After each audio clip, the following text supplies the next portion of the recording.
말씀을 같이 나누기 전에 기도드리겠습니다.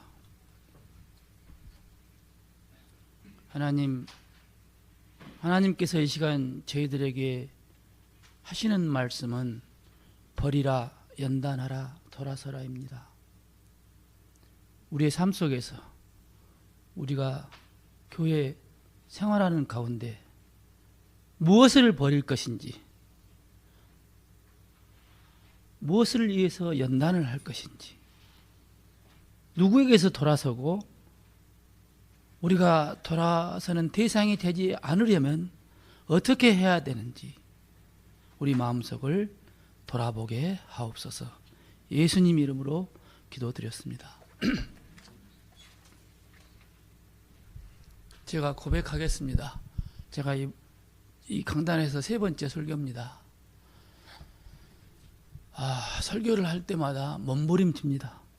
제가 능력도 부족하고 지식도 부족하고 삶에 있어서 또 부족한 부분이 너무 많아서 몸부림칩니다.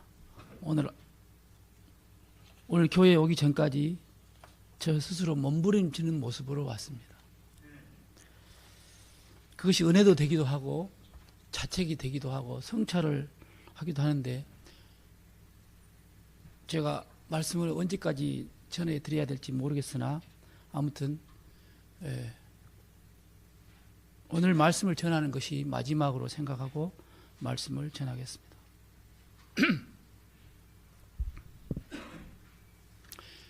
성경을 읽다 보면 예수님과 적대적인 관계를 보이는 율법주의자를 만나게 됩니다. 예수님 공생의 당시 회당의 지도자였고 랍비라고도 하는 바리새인들입니다. 이들은 성경 연구와 율법의 순종을 중시하고 모세 오경에 대하여 신실하였습니다. 그들은 하나님의 백성이라면 누구나 율법의 규례를 철저히 지켜서 최고 수준의 성결을 유지해야 한다고 주장하였습니다. 경건의 겉모양으로만 보면 정말 거룩하고 정결하고 순결하고 깨끗하고 모범적인 신앙인의 모습이었습니다.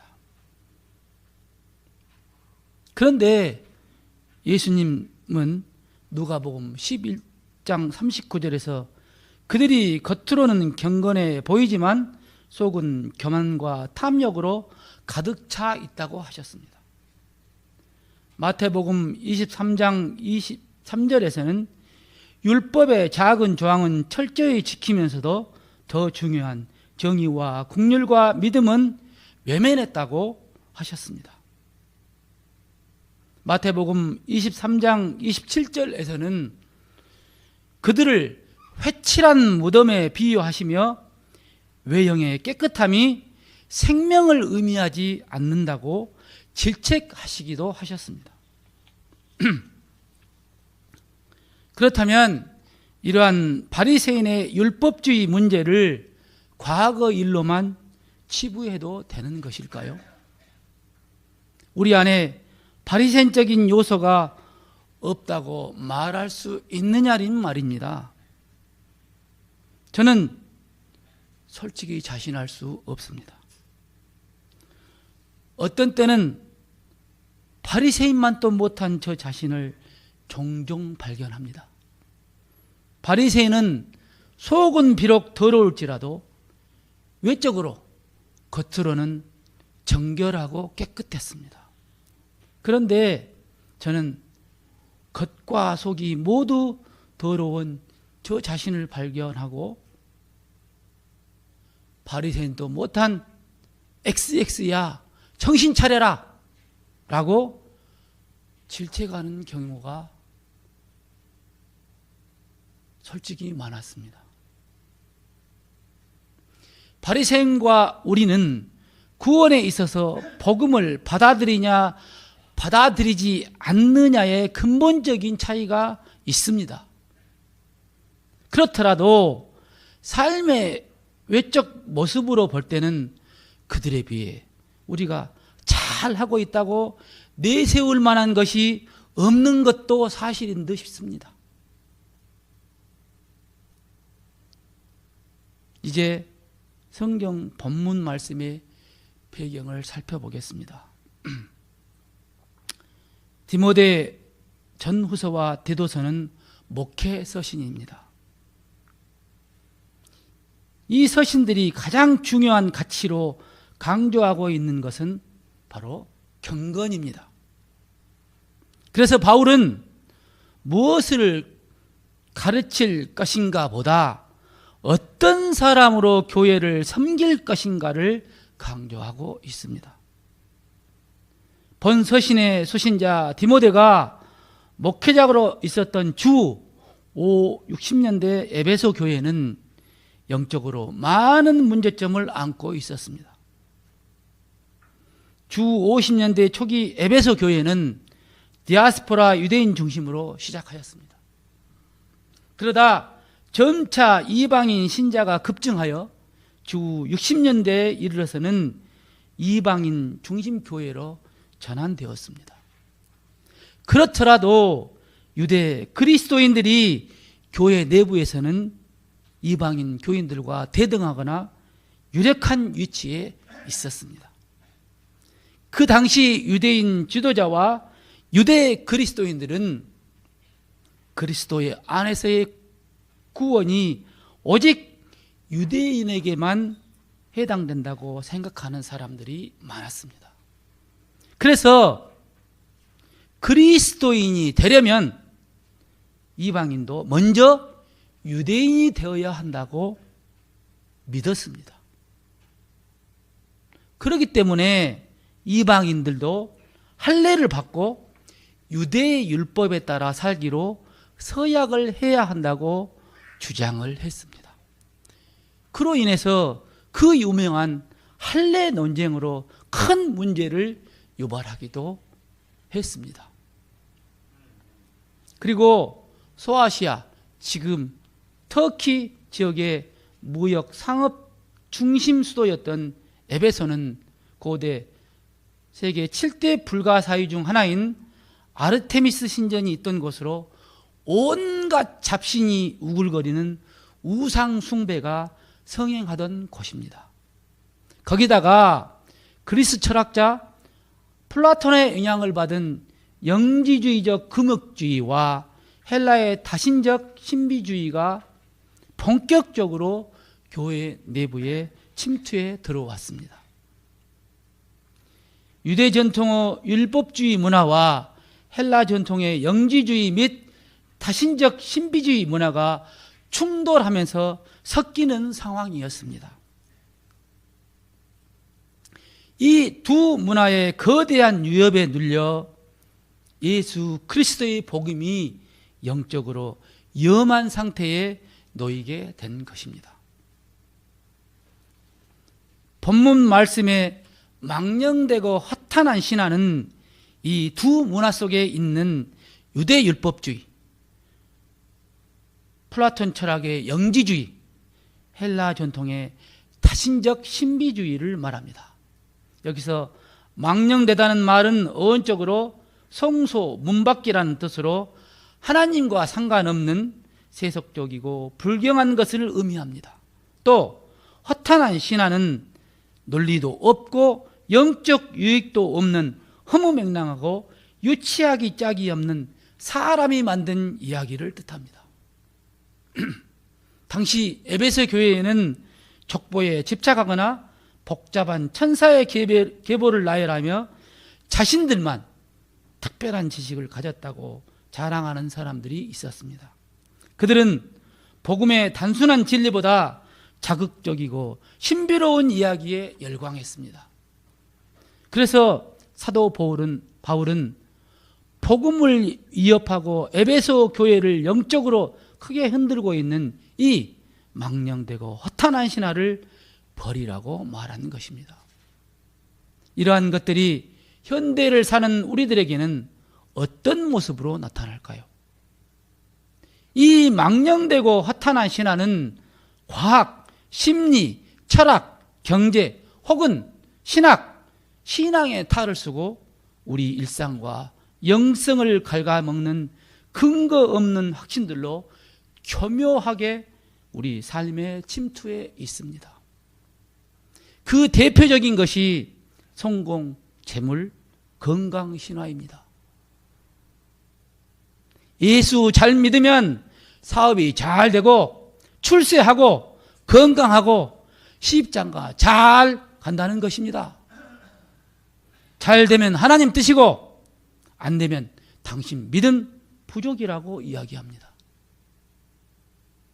영적인 사람은 문제를 겪지 않기 때문에 고난이 오는 것은 믿음이 약해서 그런다고 합니다. 이런 식의 성공주의, 기복주의적 신앙은 복음이 아닌 망령된 신화입니다. 이와 같은 생각, 판단, 말들이 우리 믿음 생활 내에, 우리 교회 내에 너무 뿌리 깊게 박혀 있습니다. 그것들이 알게 모르게 우리들 신앙을 오염시키고 병들게 하고 있습니다. 이런 설교와 간증을 듣고 은혜 받았다고 여기는 신자들이 우리 주변에 너무나 많습니다. 저도 그랬습니다. 이것은 예수님을 믿고 그분의 복음을 받아들인 것이 아닌 인간이 만든 무속을 믿는 것과 별 차이가 없습니다. 이런 설교, 이런 간증, 이런 가르침은 하나님으로부터 온 것이 아니며 점괘나 무당의 굿과 별반 차이가 없는 것입니다. 또 잘 믿는다고 하는 것, 좋은 믿음을 헌금, 예배당 출석, 목회자에 대한 순종으로 연결을 짓습니다. 잘 믿는 믿음을 성공, 재물, 건강과 등치시켜 놓고 그 기반 위에서 순차적으로 예배당 출석, 헌금, 목사에 대한 순종으로 좋은 믿음을 연결시켜 버리면 가난하고 힘들고 어려운 사람들은 믿음이 부족하거나 믿음이 없는 사람들이 되는 것입니다. 그렇게 되면 그분들은 자유롭게 교회를 나올 수가 없게 됩니다. 이건 역시 바울이 버리라고 한 망령되고 허탄한 신화입니다. 이것 말고도 성경의 본질인 사랑과 공의보다 종말의 날짜, 특정 숫자 조합 등 음모론적, 종말론적 지식에 집착하게 만들고 혹세무민하여 세상을 어지럽히고 사람을 속이는 것도 있습니다. 1992년 10월 28일을 지구 종말로 예언한 다미선교회 666 구원받을 사람 숫자가 14만 4천 명이라고 주장하는 신천지가 그것입니다. 또 우리 안에 무속의 문제도 심각한 상황입니다. 목회 데이터 연구소에서 실시한 한국교회 트렌드 2026 조사에 따르면 기독교인 20%가 무속을 이용하고 있고 2030 세대는 30%를 넘는 결과가 나왔습니다. 이토록 2030이 불안하다는 것입니다.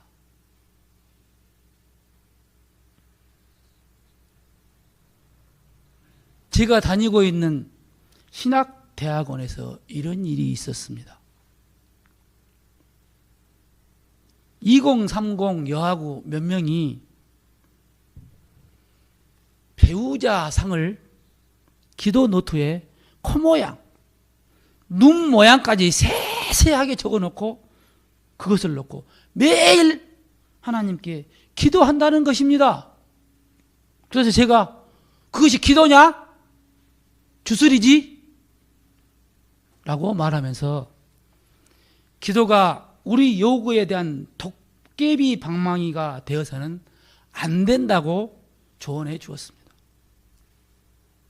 또 이렇게 하면, 어디에 가면, 어느 시간대에 하면 집보다는 예배당에서 기도가 잘 응답된다고 하는 것도 허탄한 신화입니다. 기도는 하나님을 움직이는 기술이 아니라 죄인인 우리가 하나님 앞에 서서 하나님의 음성을 경청하는 부분이 더 중요하기 때문입니다.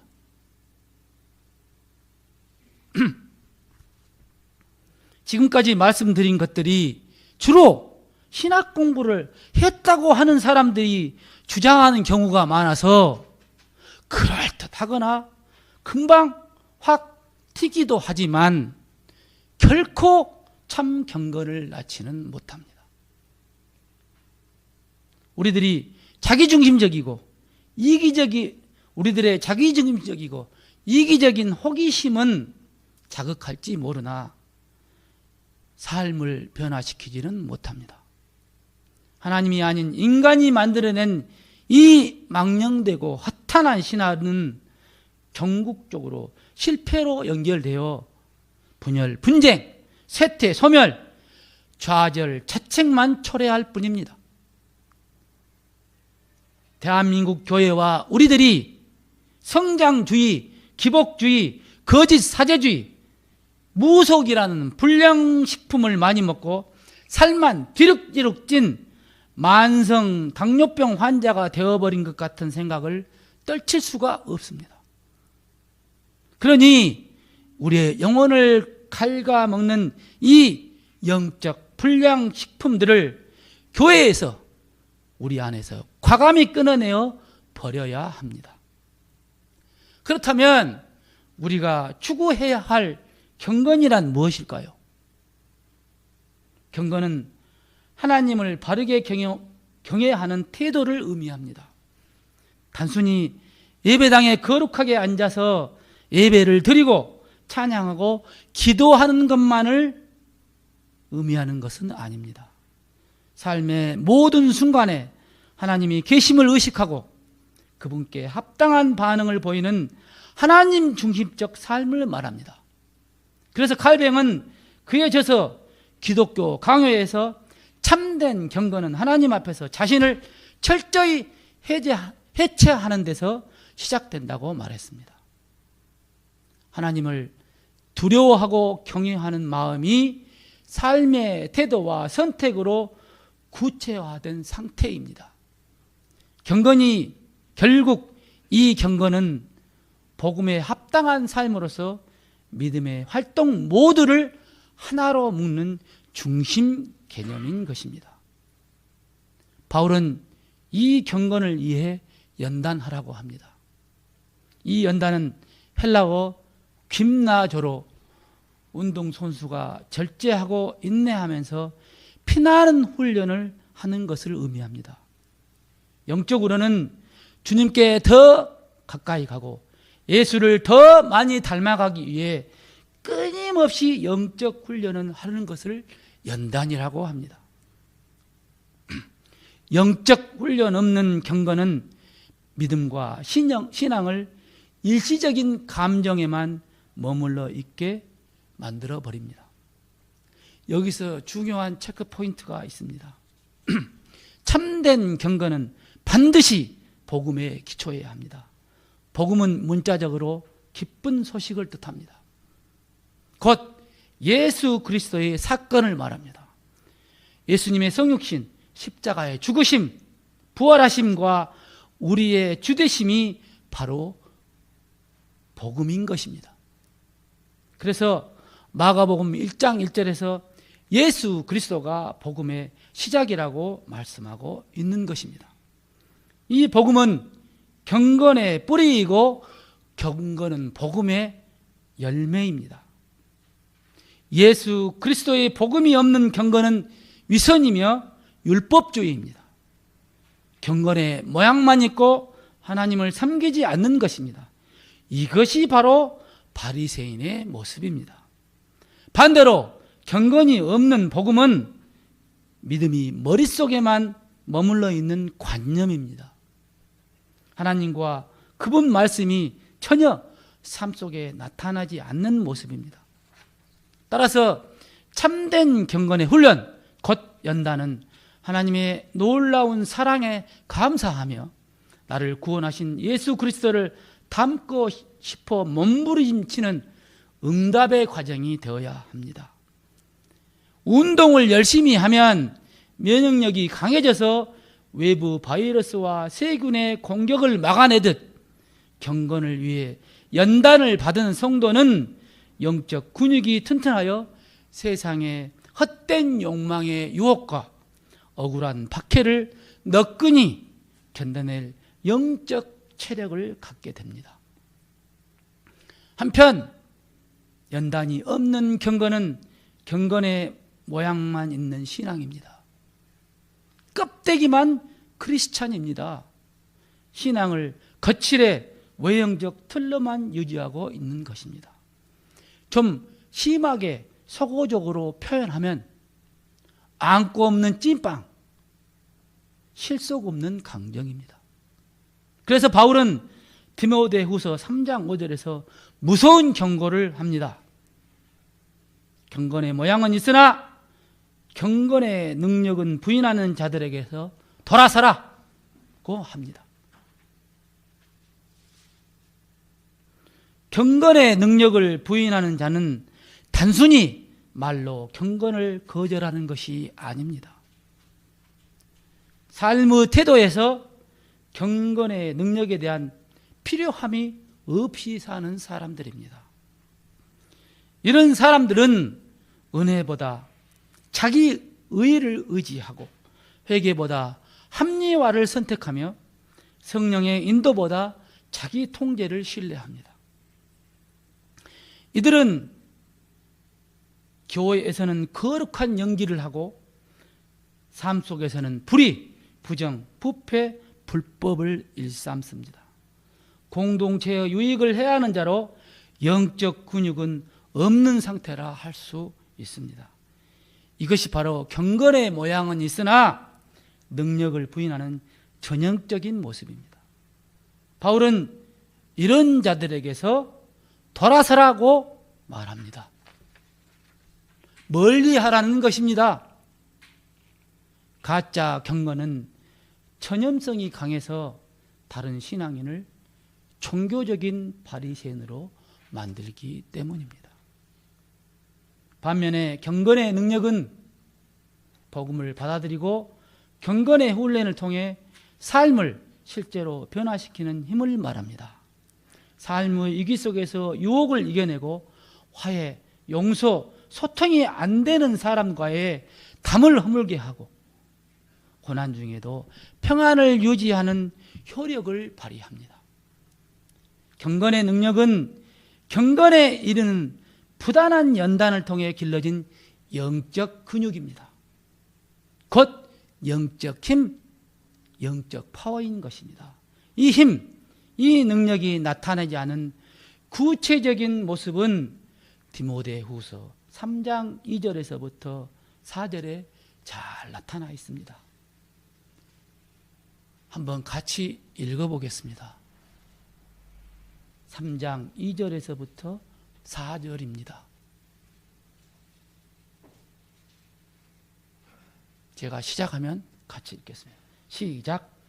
사람들이 자기를 사랑하며 돈을 사랑하며 자랑하며 교만하며 비방하며 부모를 거역하며 감사하지 아니하며 거룩하지 아니하며 무정하며 원통함을 풀지 아니하며 모함하며 절제하지 못하며 사나우며 선한 것을 좋아하지 아니하며 배신하며 조급하며 자만하며 쾌락을 사랑하기를 하나님 사랑하는 것보다 더하며. 오늘 성경 말씀은 이들에게서 돌아서라고 합니다. 역지사지하면 우리 교회가, 우리가 이런 교회, 이런 사람이라면 돌아서는 대상이 됩니다. 대한민국 교회가 그 구성원인 우리들이 사람들로부터 거부 대상이 되는 것도 바로 이것 때문입니다. 지금까지 우리로부터 멀어지거나 떠난 사람들이 이런 경건의 능력이 없는 우리들 모습 때문인지 심각하게 살펴볼 일입니다. 이제 말씀을 마치겠습니다. 돌아서라, 연단하라, 버리라, 버리라, 연단하라, 돌아서라. 돌아서는 대상이 되지 말라. 지금 우리 곁에 허탄하고 망령된 신화를 버리라. 경건에 이르도록 연단하라. 경건의 능력을 거부하는 자들에게서 돌아서라. 우리 스스로가, 너희 스스로가, 우리 교회가 돌아서는 대상이 되지 말라고 하나님께서 지금 우리에게 말씀하고 계십니다. 기도하겠습니다.